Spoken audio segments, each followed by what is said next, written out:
Hello? Welcome back to The Wayne Show, where I attempt to educate you and entertain you in some capacity. Previously on The Wayne Show, we talked about how to get started in collecting Funko Pops. Why do I collect these? But today's episode, we're going to be taking a look at collecting video games. In this case, the 3DS. Let's get to it.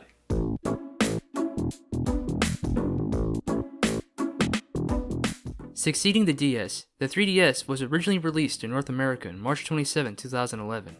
Using stereoscopic technology, the 3DS is able to give off the 3D effect in games without the use of glasses. Throughout its lifespan, the 3DS went through various different redesigns. There's the 3DS, 3DS XL, 2DS, which completely removed the 3D effect, New 3DS, and New 3DS XL, and the New 2DS XL, which came out back in 2017. Since I'm not rich, the only ones I have happen to be the original 3DS XL and the 2DS, so these are going to be the only ones we're going to be able to take a look at. As you can see, they both look quite different. All of the 3DS models, and even the new 2DS XL, all use a clamshell design as a way to protect the goods inside. The 2DS is completely exposed and resembles that of a doorstop. While this could be seen as a detriment, it's also seen as a benefit as you don't have to worry about breaking the hinges, which is known to happen on the clamshell design. Even though the 2DS is still out for sale, it lacks the C-stick found on the new models. And while there does exist an accessory for the original 3DS and XL model that gives it the C-stick, there is no such accessory for the 2DS, unless you're handy with tools and know how to mod. But if you're getting a 2DS, you're going to have to get a protective case to protect it whenever you're not playing it and carrying it around with you. And also, since it doesn't close, it's not the most portable.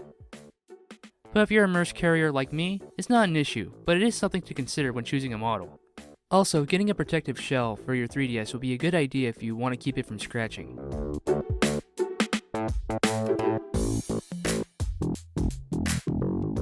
The button schemes are pretty much the same, but they both have a different feel to them. The 3DS XL feels more clicky, while the 2DS feels more like regular buttons. The circle pad, or the stick I like to call it, is the same, and the trigger buttons, they're about the same also. All 3DS models play 3DS games obviously, but they also play most, if not all, DS games. So if you happen to have DS games, or there's a DS game you want to play, you can play it on the 3DS no problem. One thing I'd like to note is that the games don't save to the console itself. It kinda tripped me up at first as I was wondering where to access my saves, but they all save to the cards themselves, so if you buy a game used, the previous game's owner's saves will still be on there. So don't worry about running out of space on your console. That's your downloads job, but we'll get into that later.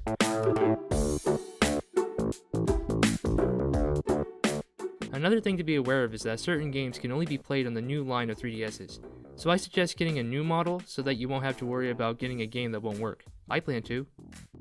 You can hook your 3DS to your Wi-Fi and access the online-only apps. I haven't really used much of these except for accessing the Nintendo Store. At the Nintendo Store, you can download games, download apps, download a bunch of different stuff for your 3DS. It's basically like the Xbox and PlayStation Store, which is what I pretty much use the Wi-Fi for on my Xbox and PlayStation. I don't play multiplayer.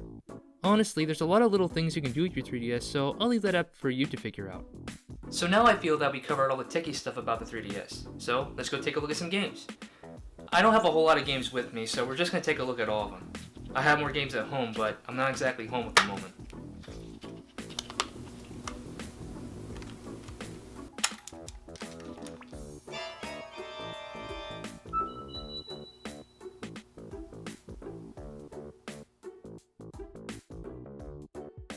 Luigi's Mansion Dark Moon. The sequel to Luigi's Mansion on the GameCube, Luigi once again finds himself against mischievous ghosts. While the original GameCube game is great in its own right, Dark Moon on the 3DS I feel is the better game. Capturing ghosts feels far more weighty than it did in the original, which makes combat sequences far more satisfying, and the graphics overall are much more flashy and stretchy than in the original. Even if you haven't played the original, it's definitely worth playing. And also, the original game was remade for the 3DS, and from what I've seen, it looks really good. I think it's worth getting.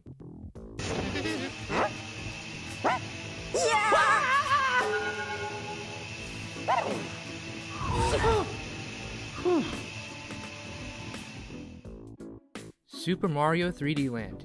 This is one of the first 3DS games I got, and it definitely kept me busy with its many challenging levels and collectibles to pick up. If you like Mario games, and especially the new Super Mario games in the DS, Wii, and Wii U, then this is definitely worth getting.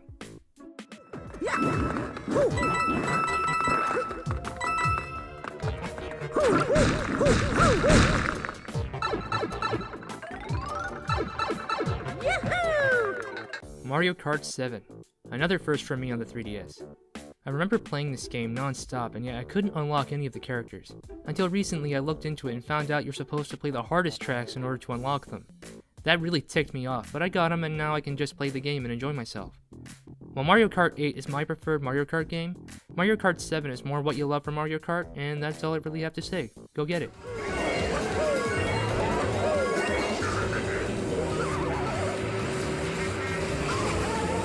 The Legend of Zelda Ocarina of Time 3D. A remastering of the classic Nintendo 64 original, with some modifications added to it. While I haven't gotten very far in the game as of me talking about it, overall as a Legend of Zelda fan it's pretty much stellar. And if you like action-adventure games and RPGs even, this is a game that's definitely worth playing and a series that's very much worth your time.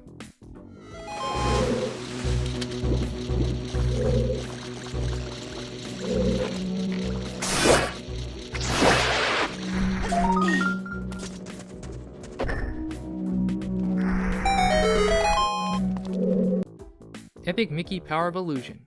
Unlike the other games in the series, this is a side-scroller platformer rather than a 3D platformer like the console versions. And it's a really good one at that.